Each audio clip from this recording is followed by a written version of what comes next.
The first congressional district was founded, of course, in 1789, but has had African American leadership since 1929, continuously. This district, the first district of Illinois, has consistently had the longest running of African Americans to serve in leadership. And with that privilege, with that opportunity, I'm not afraid to stand on the stage and look Donald J. Trump in the eye, man to man. There's no backing down. Some of my colleagues are like, why would you go to the National Prayer Breakfast? I am the co-chair of the bipartisan National Prayer Breakfast, Democrats and Republican. I'm not a part of a faith community group. That was not appointed by Donald J. Trump. Members of the United States House of Representatives select who they want to be on the Democratic and the Republican side, and I accepted it. I had it on my mind whether or not I should or should not go. Would he try to use me? Should I be close enough? And then I could hear my father's voice. If you don't show up in politics, carefully, if you don't show up, you don't matter. Nature abhors a vacuum. You've got to show up. At that particular dinner, I did not see many of my colleagues, and I am out to try to bring them over, win them over. My Democratic colleagues, let's show up at all of the faith gatherings. I don't want to hear that Democrats don't believe in God. And someone says, well, why are you going? I said, because I am as serious about my agenda as they are about theirs. My father has some business. I want you to repeat something after me. The divine, the eternal, the incomparable God. That's how I put my DEI in the speech. For the divine, for the eternal, and the incomparable God. I'm not backing away from the D, the E, and the I. Strategically, we're going to have to say diversity, equity, and inclusion. They've made those alphabets DEI kind of tainted and this and that. I don't want to get into that. But who can argue against diversity? Who can argue against equity? And who can argue against inclusion? Ladies and gentlemen, what happened this past week? What you're seeing, of course, you've heard is unprecedented. It's just not that, it's unlawful. We have 3 major branches of government, and we are co-equal branches in power. We simply have a person who is now breaking the law. People are calling the Capitol on average of 1,500 calls a minute. I would encourage you, keep calling our senators. But more importantly, don't call the Democratic senators, call the Republican senators and let them feel the heat. You've got to go through the national switchboard.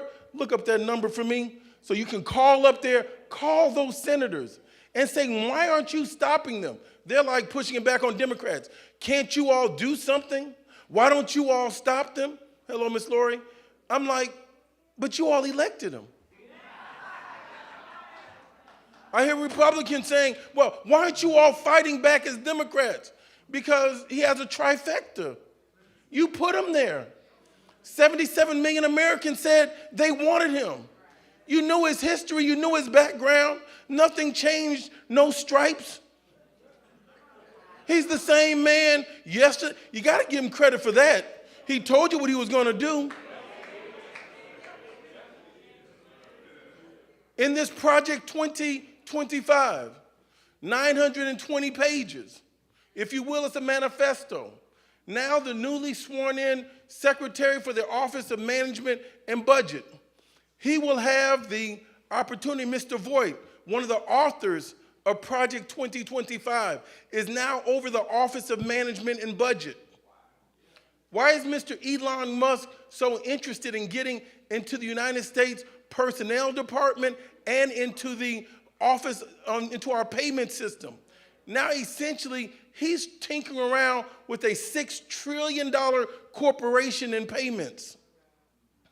He's able now to go back and see every person that's been paid by the United States government, those in intelligence, those in foreign aid, those on the payroll, those in Social Security, everything. So if you're a business person, you may want to start a competitor to Apple Pay. If you're a business person, you may want to start a banking system. If you're a business person, you may want to find out how people are leaning towards voting. There's so many things to do there. You can get an enormous amount of wealth just playing around in that agency. So what usually happens and what should happen, there's supposed to be a background check. This is supposed to be under the supervision of the members of Congress. Now, by executive order, he's just simply declaring, this is what I decree. No. Mr. Trump, don't get it confused, is not powerful. If he were powerful, he would try to enact laws and bring it to the House of Representatives and take a vote. He is simply using a bully tactic to throw what Steve Bannon said was muzzle velocity. He said that the media has the ability to only focus on one issue at a time. He says, but if we throw so many things at them at one time, they cannot focus. So yes, I know your head is going around just like my head is going around. As I'm talking to you, I don't know what the man has just done. When you saw the attacks this past week on USAID, USAID, this is an agency that was created in 1961. And the thinking there was that America has military power. You remember, it used to be called the Department of War. Then they found that rather distasteful, so they changed it to the Department of Defense to try to make it a little more palatable. You've seen the eagle on the dollar bill and so forth. It has 13 leaves on this side. It has 13 arrows, but the eagle's head turns towards the olive branches because they say we prefer peace over war. You got to look at all these symbolisms. We've got 15 government secretaries. We've got 400 agencies. They've now put the person over the project 2025 over the Office of Management and Budget, where all the dollars come through. The USAID was thought to be a program of $40 billion to show America soft power, not our war power, but indeed our olive branch. We want to help feed the most people. Half of the foreign assistance and aid around the world comes from your dollars to help feed those that are most vulnerable. So as we speak right now, and with the deed he has just done, what did he do? He says, we're going to stop the funding of the USAID. Well, that's unlawful because the Congress has already voted on it to appropriate it. So what does USAID do? They pass out food. They can pass out malaria shots. They can also pass out in the assistance of aid, vaccinations, and drugs. So what happened? Now there are U.S. citizens stranded in Haiti, in the Sudan, in Southeast Asia, that have children in school that can't pay tuition and don't have an airfare ticket to get home. These are people that have been some of our greatest allies, our greatest ambassadors, if you will, for peace and goodwill. I had the opportunity last year to go to Kenya, to go to the northern borders, where the climate change is impacting them, and persons that have had a pastoral way of life are losing their cattle. These people have done this for centuries. All they know how to do is farm. And now their land is drought-stricken. Climate change is real. Without their farms and without our food, people are starving to death today as we speak. The irony of the world's richest man, who deals in extraterrestrial satellites and communications, who wants to electrify the world with clean energy and electric vehicles.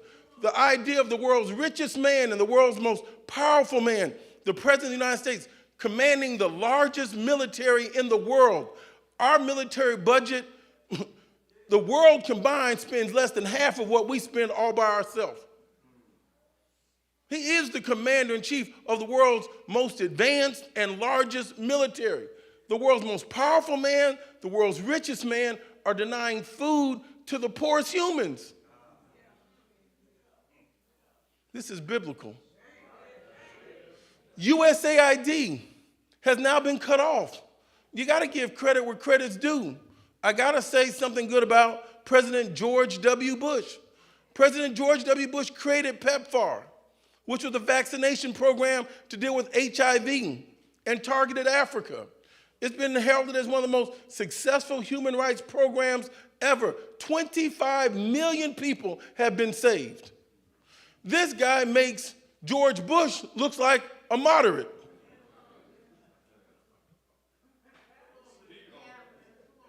Hey, Courtney, as we speak today, people are dying. This past week, members of the United States House of Representatives, led by Congresswoman Maxine Waters and Bobby Scott, went to the Department of Education to try to go into the building and were denied entrance.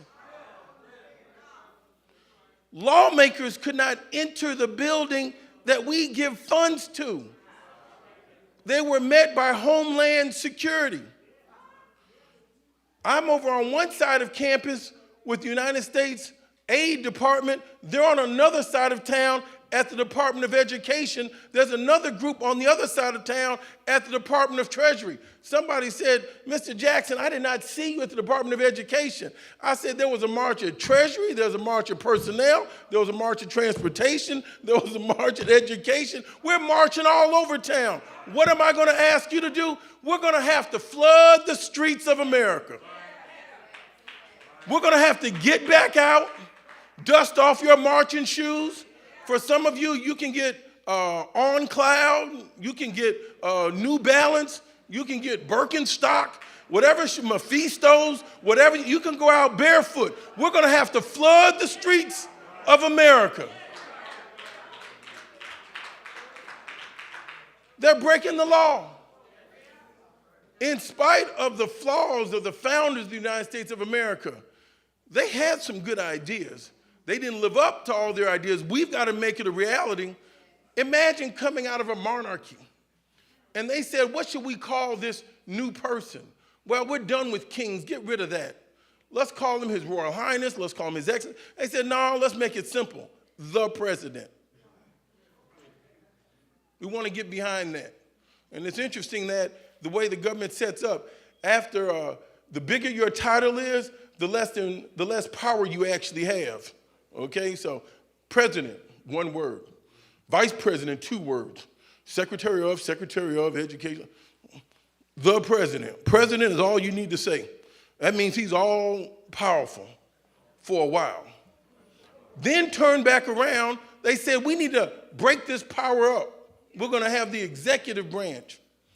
But we don't want him to be able to make laws and tell us what we have to do. We're going to create a Congress. We're going to create a House of Representatives.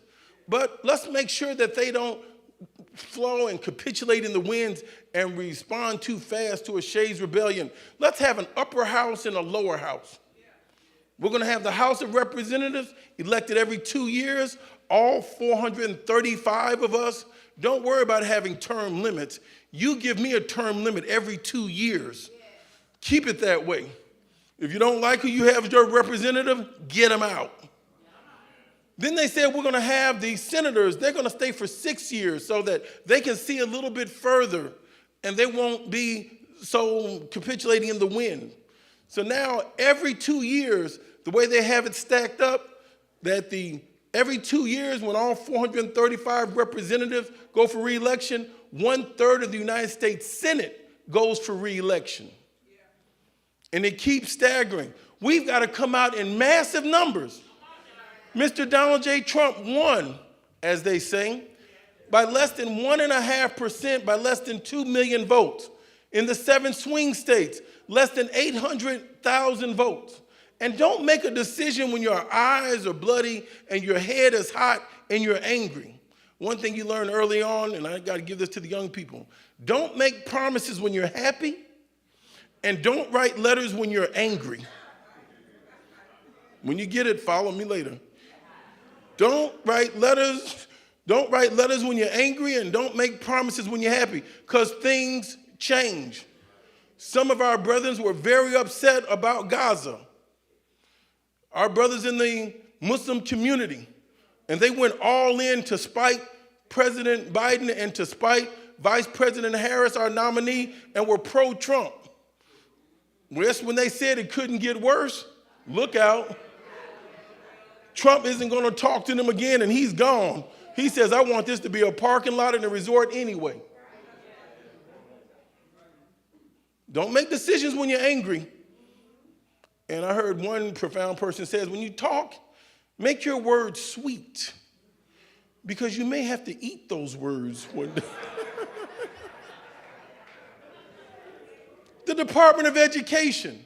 Our nation is founded, if you will, in 1776. The Department of Education is founded in 1980 by President Jimmy Carter. Did it really take 204 years to create a Department of Education? You wonder why education isn't performing up to the standards that people want.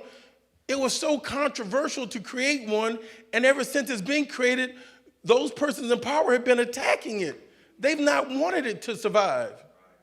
Let me tell you something else before I get back to the education. The USAID, founded in 1961, was supposed to be America's soft power. Let's not have weapons, let's make friends.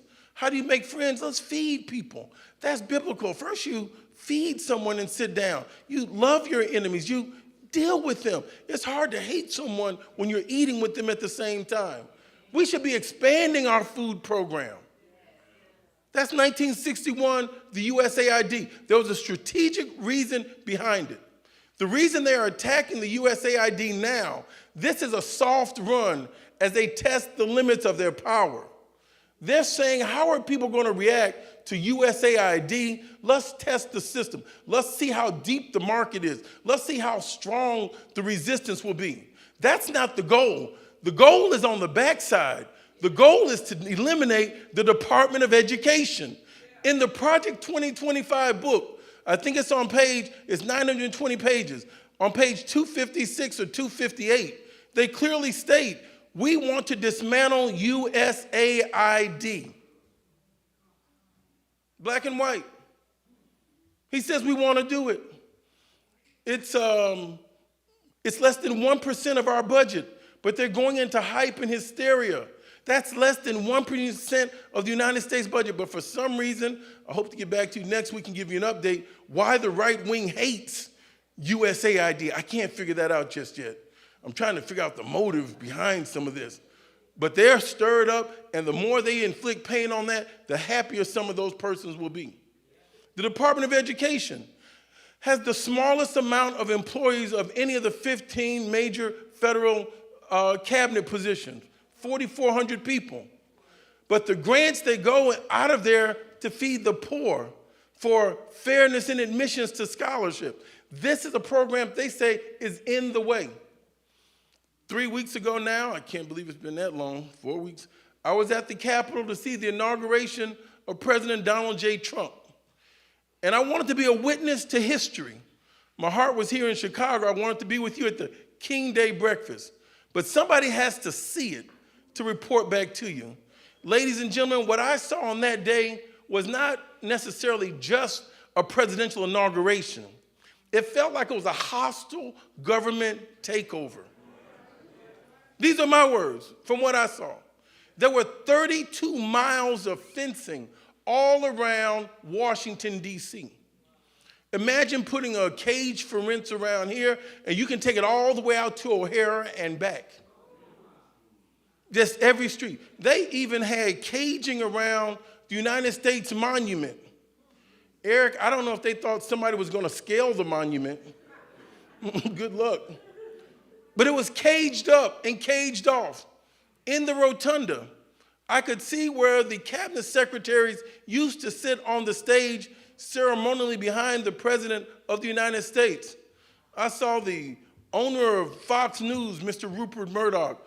I saw Mr. Elon Musk, the owner of Starlink and SpaceX and now Twitter and Tesla sitting on that stage. I saw on that stage Mark Zuckerberg of Meta, which owns Instagram and Facebook. I saw the head of TikTok the world's largest platform. I saw on that stage the head of Google. I saw all of the tech giants.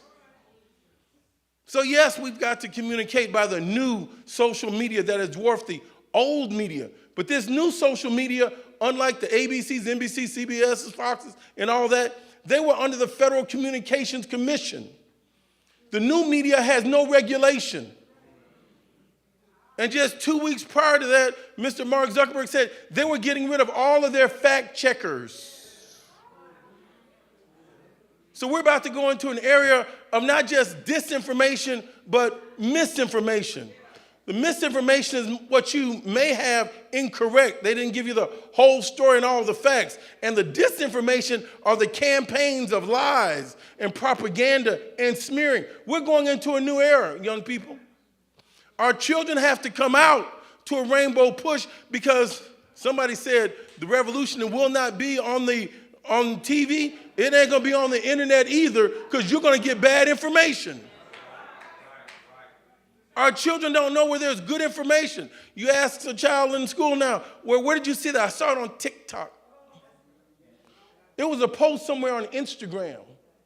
And now half the elected officials, we're getting concerned about speaking because of deep fakes.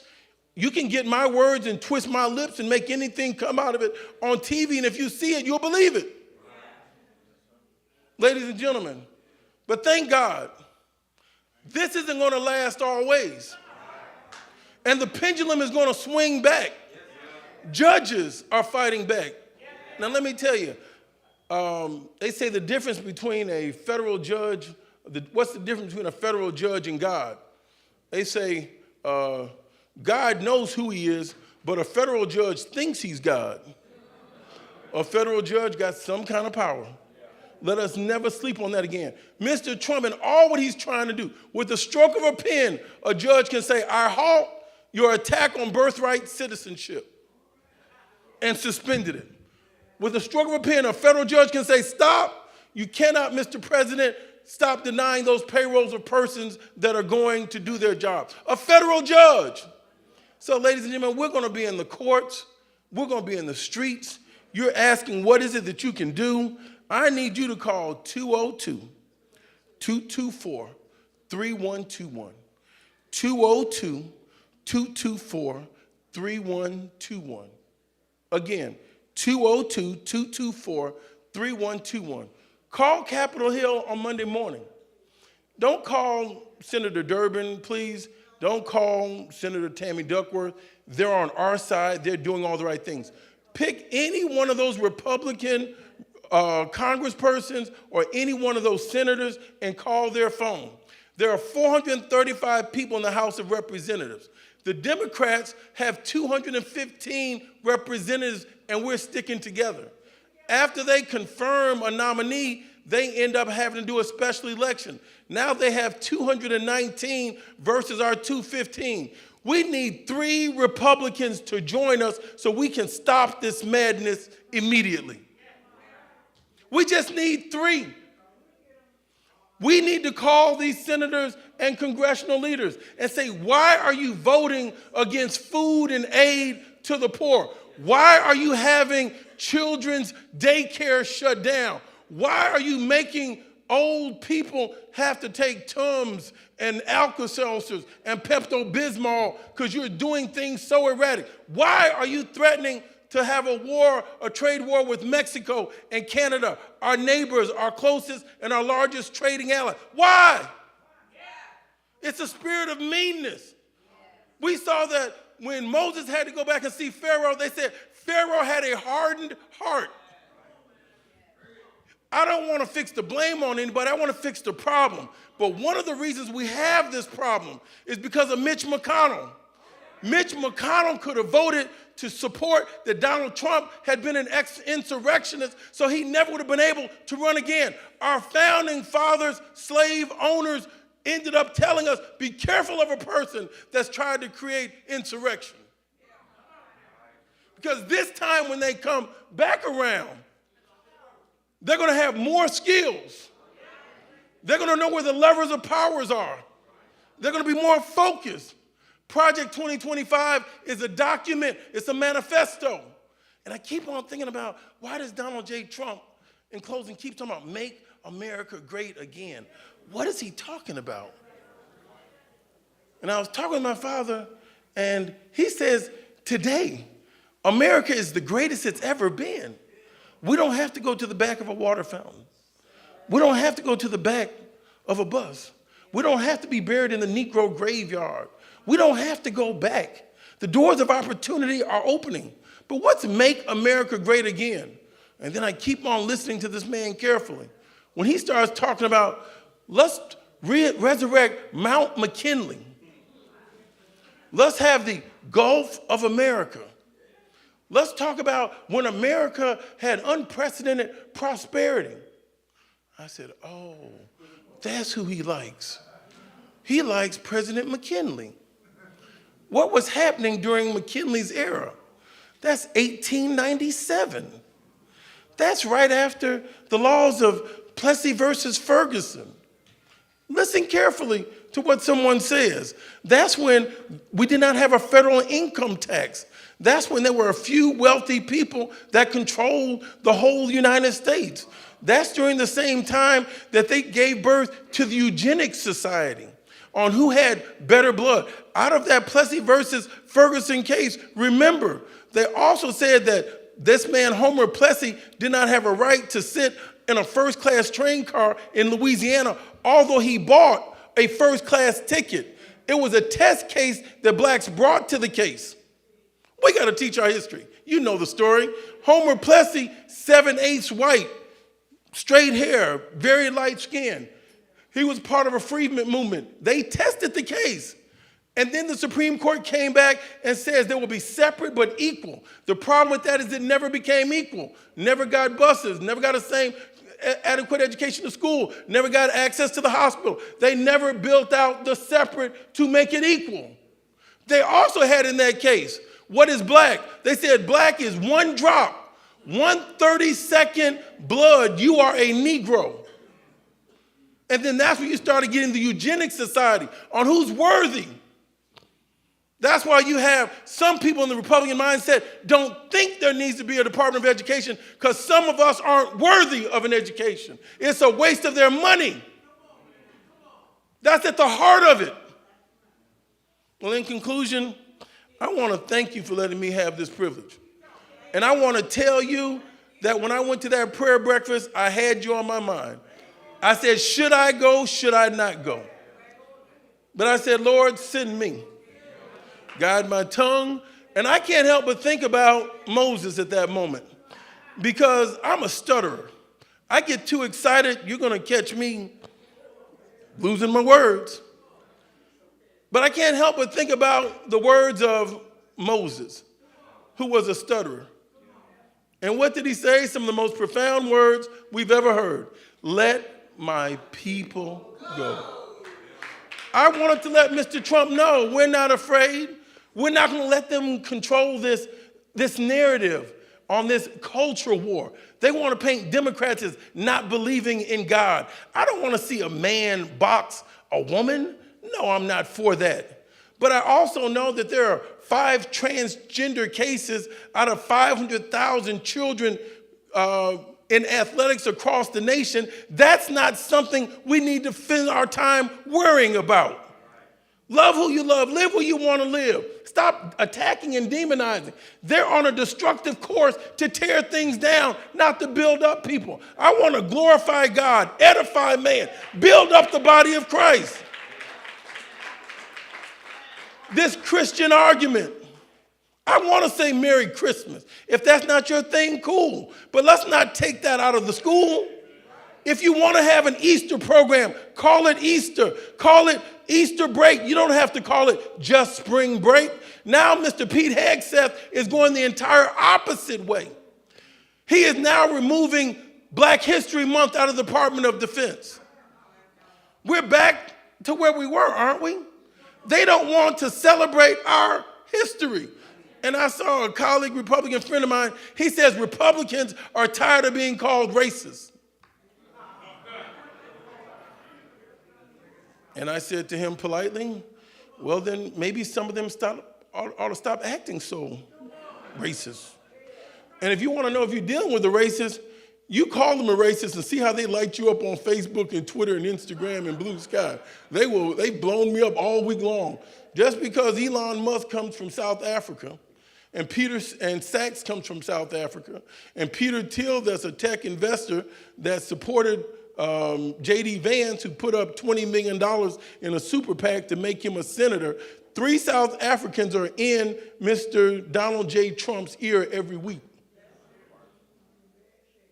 Mr. Elon Musk, same guy, whose grandfather who moved from Canada to South Africa to align with the fascists, he's saying openly that reverse discrimination is racism.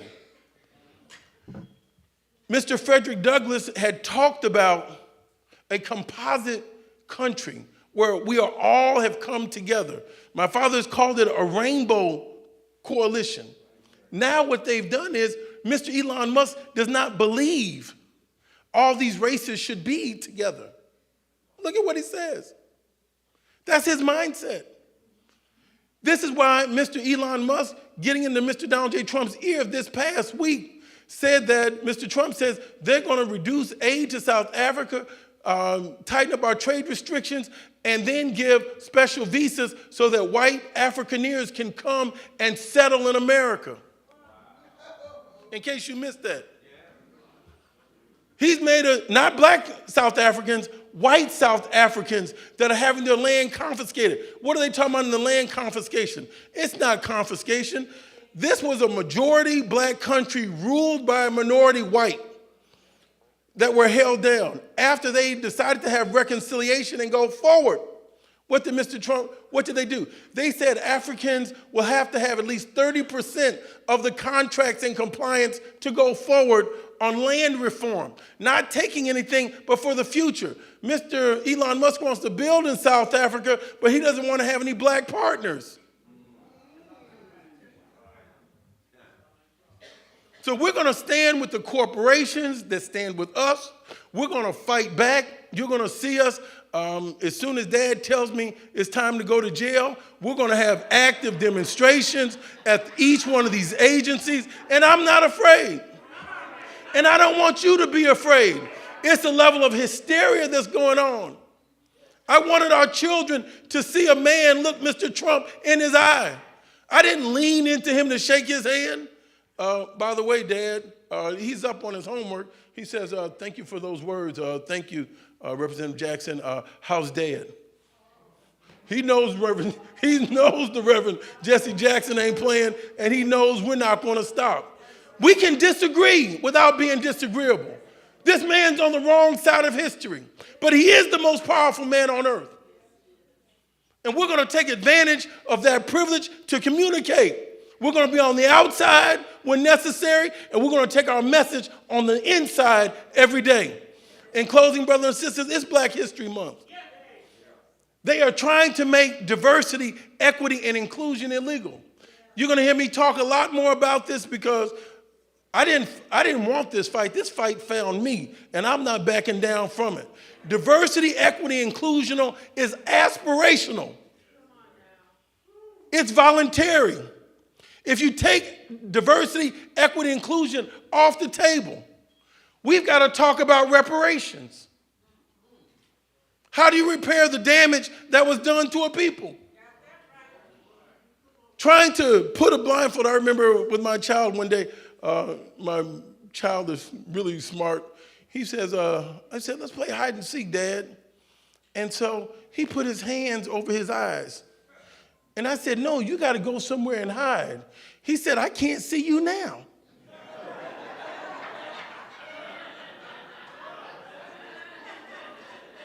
His instinct wasn't to run.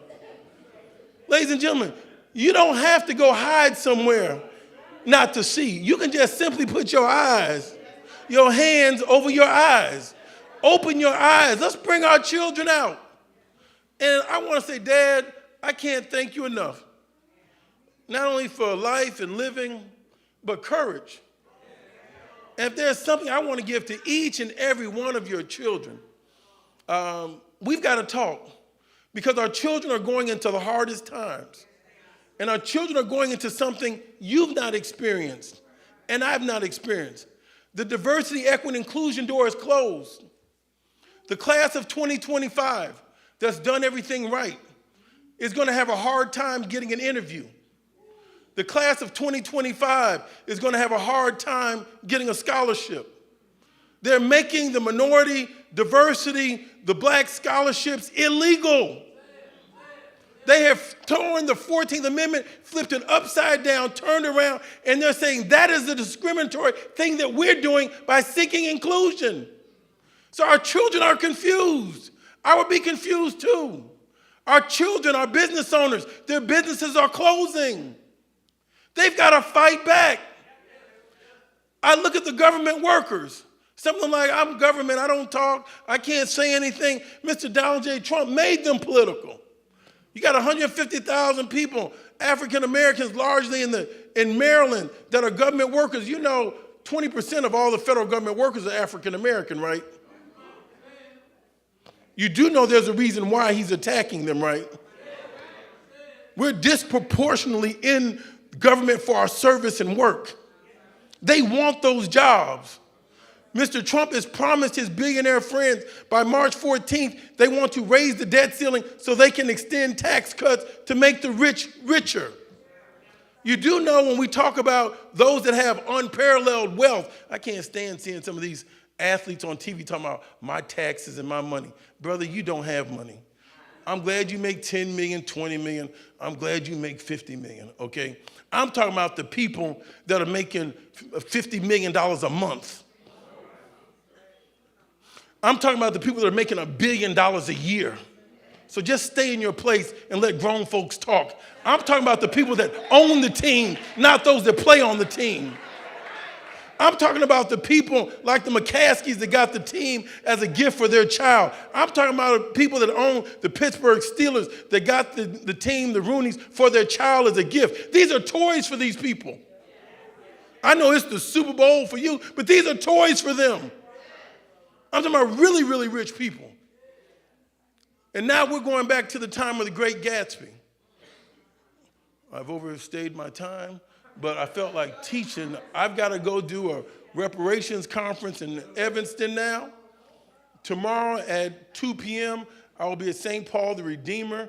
I know it's Super Bowl, but I got to keep educating people everywhere. If you are able, you want to attend, 49th in Dorchester, you'll see part 2 of this.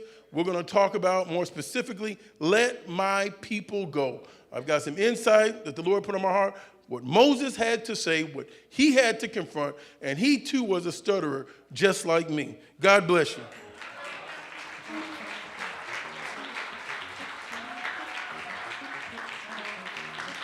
Listen, you can't leave here today and say you didn't learn something. We've been encouraged, we've been inspired, and now we've been spurred to action. Thank you, Congressman Jackson. Can we celebrate our young man again who gave us our oratorical presentation? Thank you, man. We pray that God continues to open amazing doors for you and that your light will continue to shine and you'll be an example to other young people that we can. Listen, as we leave here today, I need you recognizing the push is on. The push is on and the push is on. If you got to church late today, make sure you give. Our ushers are at the back door. In the digital space, go ahead. Push is a bridge from where we are to where we're going. That bridge can only maintain and sustain if you partner with us. So thank you in advance for how you're going to partner to make this thing live. Keep pushing. Have an amazing day.